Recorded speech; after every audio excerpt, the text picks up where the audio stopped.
Hi everybody, welcome to Illustrious Media, and today we're going to be taking a look at the trailer for The Wandering Earth. This is a new Chinese movie coming out on February 5th. It's a sci-fi movie, it's a new sci-fi flick from China that's based off of a book, I think by the same name, by this, well, don't quote me on that, but by this, big time, quite possibly the most famous sci-fi author in China right now.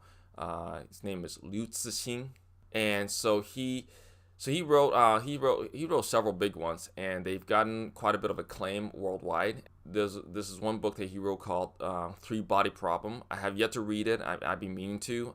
It's probably ranked number 3 on my top read list right now.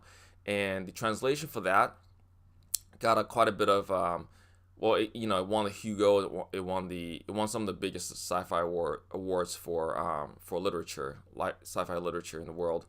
And so I'm excited to see how this trailer goes. And I've seen some clips before, and it looks like a very high end movie. This is not it's not the kind of movies from China of like years past where the effects look kind of okay iffy. No, this is, they're working with Weta Workshop on this, so a lot of the stuff, everything looks top notch. So let's have a look.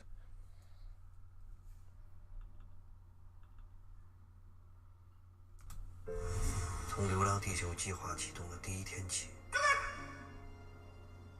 就再也回不去了。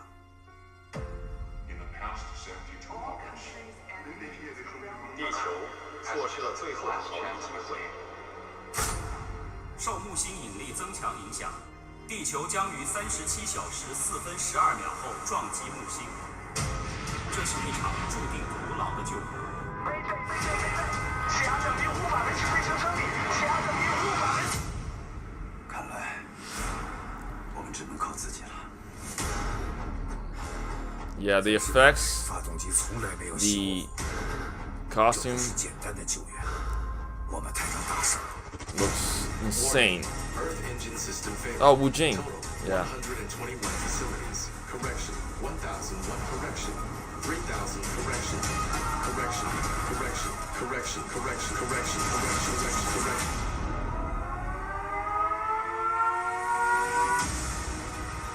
为了我们的孩子，我们已经没有什么不能失去的。这是要在军事法庭的，你疯了吗？ Oh, that is a cool shot.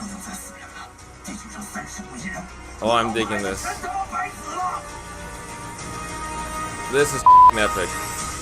你可想好了，这是我们唯一回家的机会。快呀！我原来以为家在身 Yep. 后，现在才知道家在前面。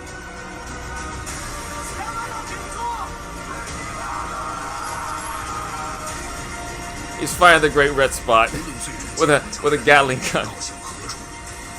我们决定选择希望。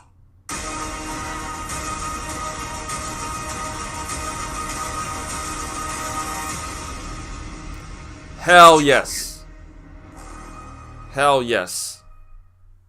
So this looks like China's like film industry has leveled up, and as someone that's like translated and worked with Chinese production companies and have I look at their WeChat and their the social media they use there quite often, and they're very like everybody that I know that's in the film business there have been posting about this quite a bit, and they're super proud of it. And I can see why. The effects here looks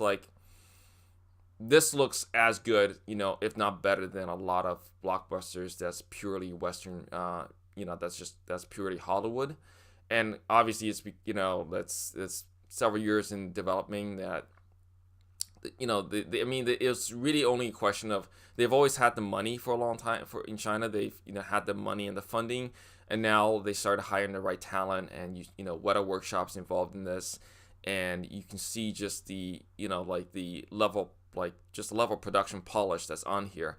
And they're the biggest star, Wu Jing. He's the one that did Wolf Warrior 1 and 2, and the second one made something ridiculous like $800 million in 2.5 weeks in China alone, just that market.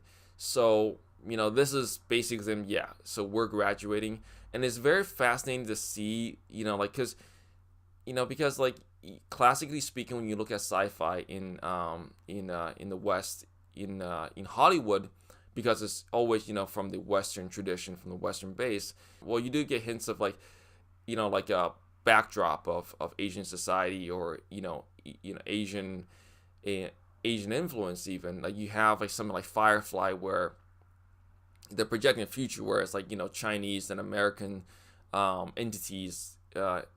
Don't flame me too hard, because I love the show, but it's been a while since I've seen it, and I haven't really read up on exactly the background lore. The Firefly franchise has basically the background where it's Chinese and American entities that brought this future that the Firefly takes place in. And you have the language influences. You have like the whenever the characters are cursing at each other, using some sort of euphemism, they would attempt to speak Mandarin to express it. But it also kind of like really was interesting to me that the entire show and movie, there wasn't really, despite the language being used and some of the food on display, there wasn't a whole lot of, I don't think there was any actual Chinese actor or actress who starred in the show. And so but now you see like but the realistic projection of the future is that you're gonna have a lot of Asians and Chinese people in space. I think this shows like a very kind of different perspective, and I'm fascinated by that. And it's just good to see like, okay, like if another country has the has the will, or rather the interest, to throw this much money at making movies, at making entertainment as Hollywood, what that would look like. And this is again something that's fascinating for me to see. But in terms of the story, I think basically is that the Earth is dying, and they decided to build these massive engines, thrusters basically around the planet, throughout the planet to move it to I guess another star system, or maybe a place of a better orbit. I'm not exactly sure, so I need to get a better understanding of that, and then probably update this. But I think it looks like a lot of fun. The effects look off the chain. I love Gravity, the movie Gravity, and I feel like there's some of the visuals here show that. And this looks like a sci-fi that's definitely, this author is known for hard sci-fi, so it's I much rather see more of this kind of sci-fi personally, than just places where than stories where like there's, however, for whatever reason, there's permanent, uninterruptible, godlike artificial gravity that never goes away, no matter how screwed up your ship becomes or how much it gets blown up.